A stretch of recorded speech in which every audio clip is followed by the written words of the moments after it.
This week, lifeguards faced the most serious incident of the season. A man is dragged from the surf. Bagging, come on. No pulse, no breath, 12. no life. Stay clear, run clear.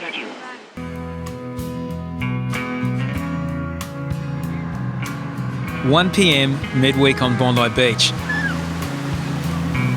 A small crowd, gentle surf, perfect conditions. So good. Beautiful day, huh? Oh, sensational. It's not the time when you'd expect things to go wrong. 5 off-duty lifeguards happen to be taking part in a photo shoot following media interest in Bondi Rescue.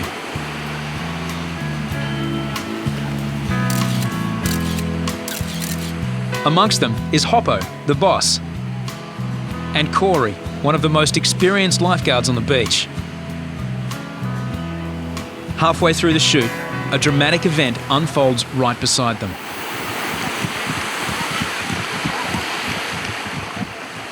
A man's found floating, lifeless in the surf. It's here, we've got to get off the beach. Ready? Let's go. His name is Takahiro Ono, an English language student from Tokyo. No one knows what's happened to him or how long he's been in the water.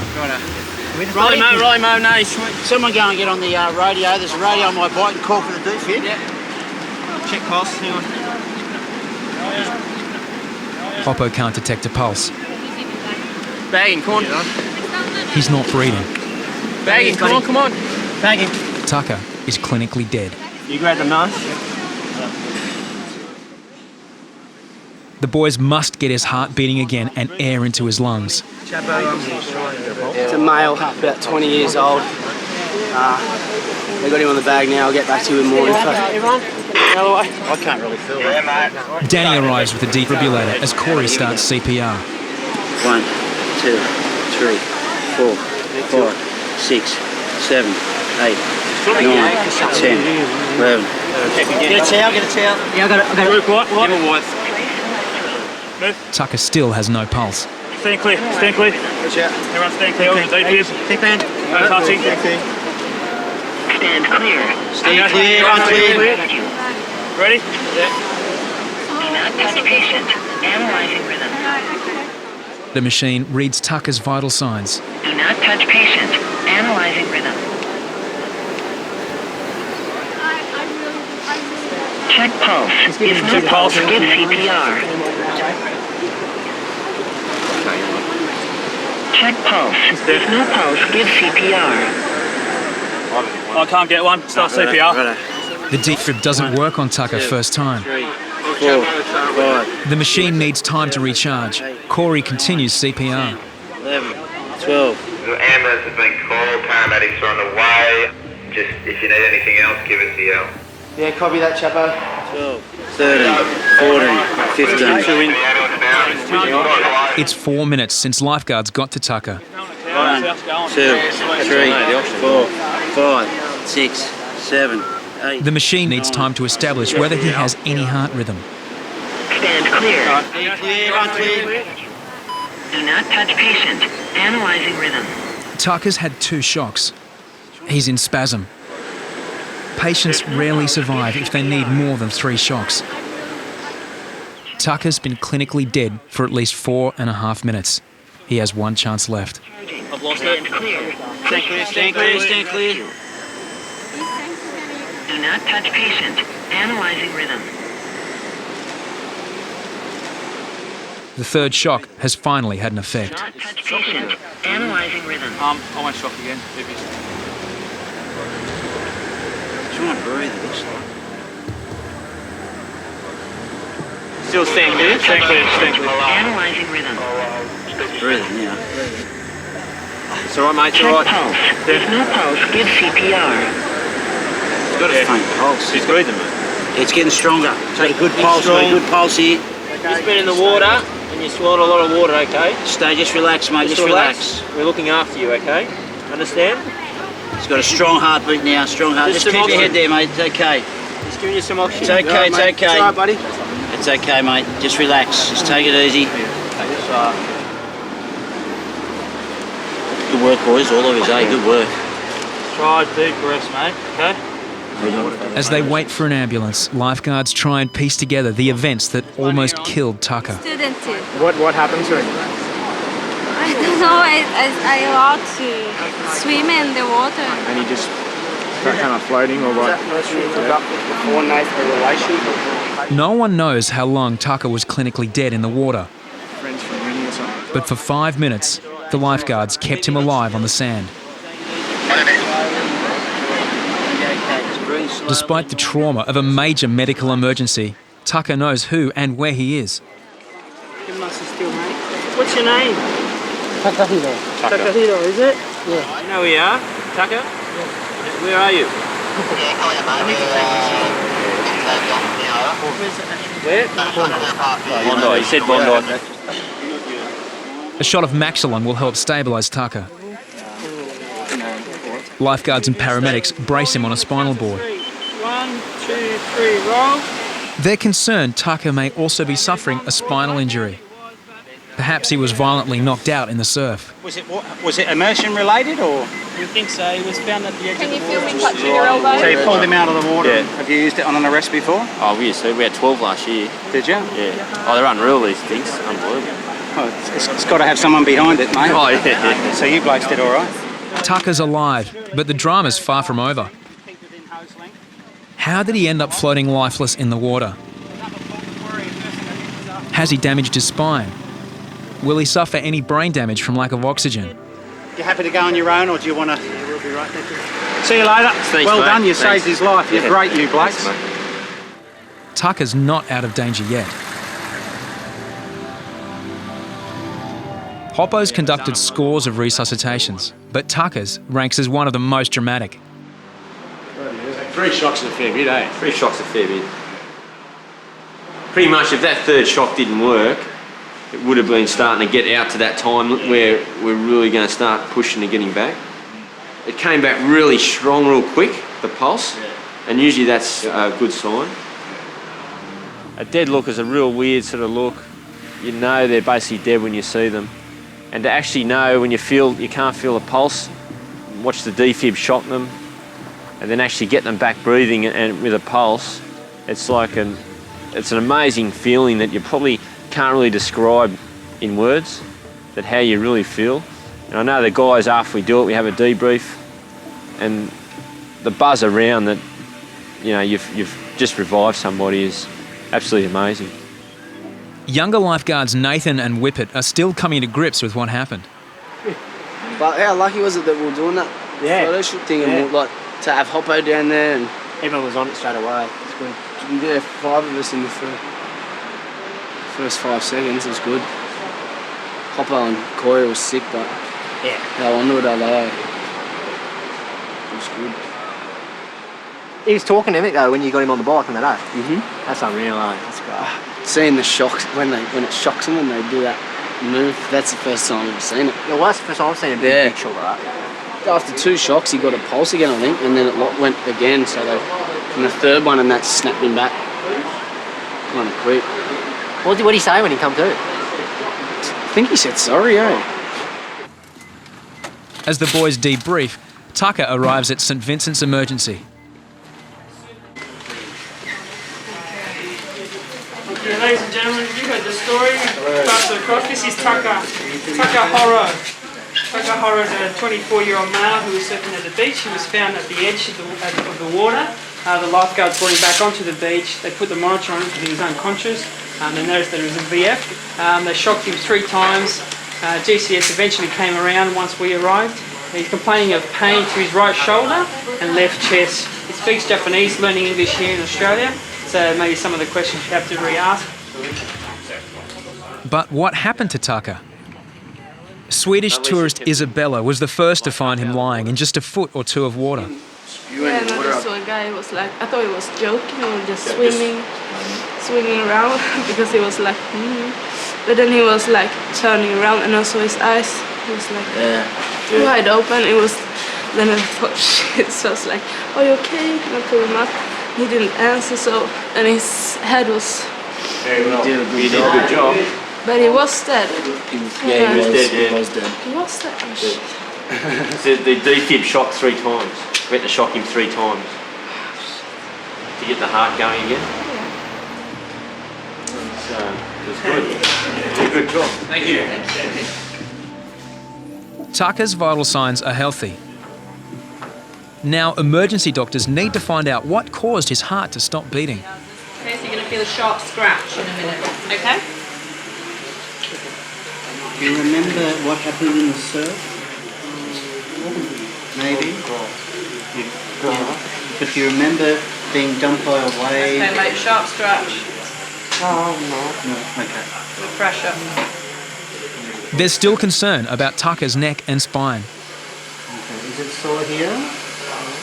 Sore in your neck anywhere?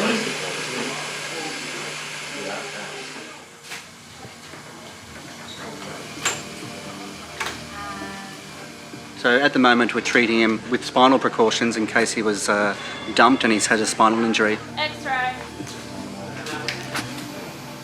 But also we're treating him as though he may have had a primary problem with his heart. His heart may have gone into a funny rhythm, causing him to drown or nearly drown. So we're not really sure which came first at the moment, so we're just trying to work that out at the end at this stage. Taka will soon learn he's got a long-term medical problem to deal with.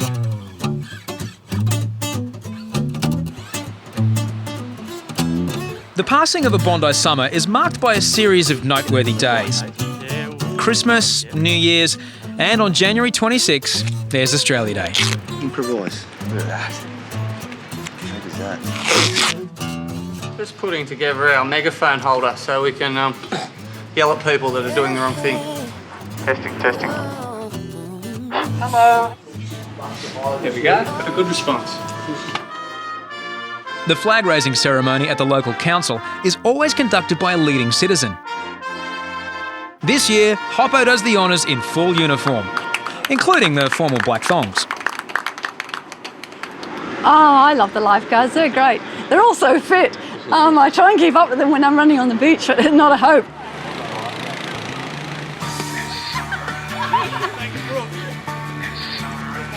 The first fleet arrived in Sydney on January 26, 1788. Australian, all let us rejoice, for we are young and free. With golden soil and wealth for toil, our home is good by sea. It's a day when people debate what it means to be Australian. Our beauty rich and rare. This man wants a new flag and a new national anthem to go with it. Sky, sea, beach, bush. Okay? Sky, sea, beach, bush. 3 times, okay?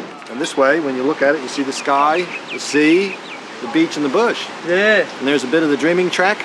Personally, I've got my own design that I'd like to see. And that would be the current flag that we got, minus the Union Jack, with an Aboriginal flag in the Union Jack. So it covers both ends of the field. So we've got a 70,000 year tradition of Aboriginals in this country. So I think they should be represented. Got the boomerang, and here's a bit of the dreaming track. The English haven't really backed us up too much, you know. We were sent here as prisoners, and we've turned out to be, you know, the greatest nation on this planet. At the north end of Bondi, another new tradition is gathering support. It's the second year of Blow Up Bondi. Who knows what it all means, but it looks like fun, with a strong Aussie flavour. Yeah, guys, just to let you know, there's a big group of backpackers going out to the point to paddle in on their lilos. Just keep an eye on them, because a couple of them are pissed, but I've had a word to them, told them to be careful. Over. Keep an eye on them. Central clear. Righto, north clear. To the beach, where the salty air is sweet.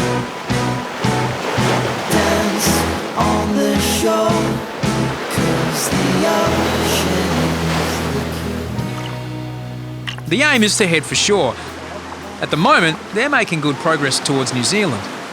Well, I've done a couple of board rescues, but never have I rescued someone on a floating kangaroo. The weather's closing in and things are going pear-shaped. Выпускалась скала из правого On the beach, lifeguards are being entertained by a choir supposedly from a Siberian tractor factory.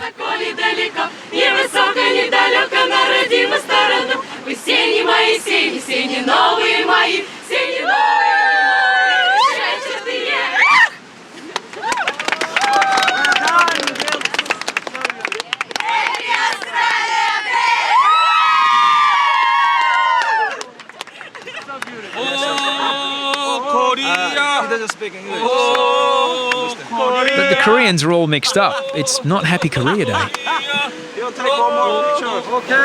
Meanwhile, the blow-up Bondi flotilla is making even better progress in the wrong direction. Got Chris Yates coming on his way down now, so all good news. The jet's going to be out there in 2 minutes. Yates is going to the rescue.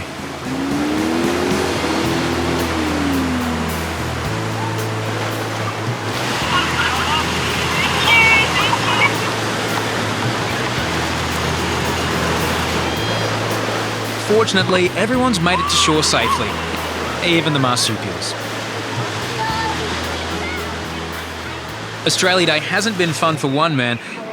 Thanie's been called to help Chilean tourist Bruno. He's in a lot of pain with a dislocated knee. Does it hurt? What? Does your leg hurt? Thanie can't understand a word he's saying. Bondi Central to Thanie. Yatesy heading in your direction too, to back you up and over. Enter Yatesy, stage left. ¿Hablas inglés? Oui. ¿Español? Español? Sí. ¿Tu problema?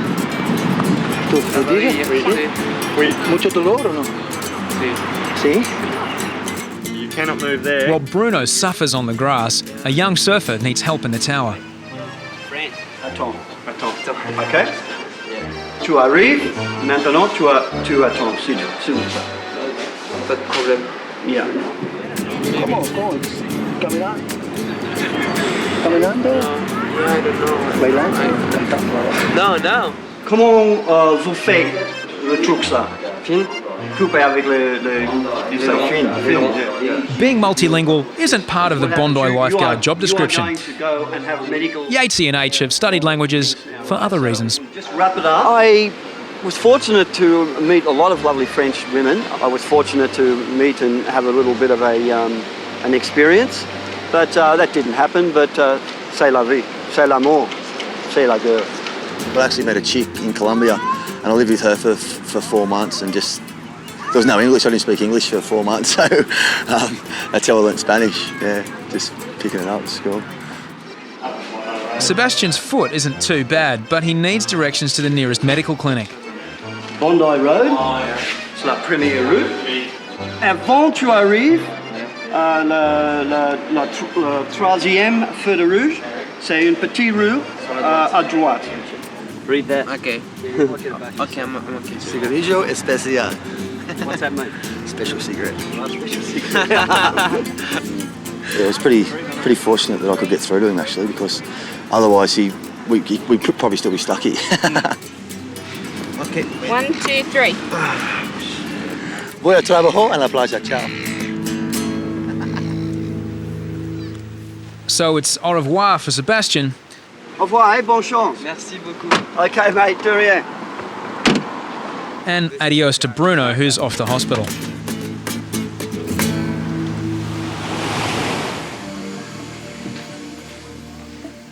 Japanese language student Takahiro Ono is being visited by a fellow student and his English teacher. Hey, Takahiro. Sorry. Sorry. It's so Japanese. Sorry. What happened? I don't know. Did you try to catch a wave? So maybe you got dumped by the wave. You got sand everywhere, Taka. Sand in your ears, sand in your hair, sand everywhere. Bondi was our last stop. We only had half an hour to have lunch and have a swim, so we raced into the water to have our swim, and we were just about ready to leave when whatever happened to Tucker happened. Tests reveal Tucker probably hasn't damaged his spine. However, doctors can't yet determine whether he drowned or may have suffered a heart problem in the water. I didn't realise it was him at first, actually. And then when I did, I just couldn't comprehend what had happened. So I'm assuming that he was dumped. It will be a long wait before Taka and his friends find out what happened.